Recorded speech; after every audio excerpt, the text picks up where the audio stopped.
আসসালামু আলাইকুম ভিউয়ার্স। জাহান্নামীরা জাহান্নামের মধ্যে থাকার পর এইভাবে অনেক দিন অনন্তকাল চলতে থাকবে। অবশেষে তারা আর্তনাদ করে, দুই হাত আর্তনাদ করে আল্লাহ তাআলার দরবারে বলবে, আল্লাহ তুমি আমাকে এই জাহান্নামের কঠিন আযাব থেকে রক্ষা করো, এই জাহান্নামের আগুন থেকে রক্ষা করো।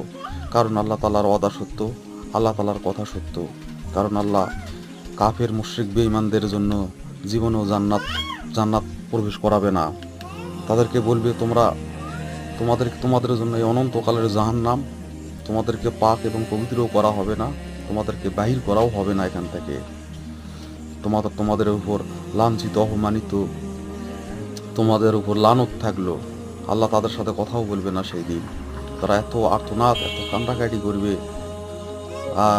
মানুষের কিভাবে বোঝাবো এই বিষয়টা।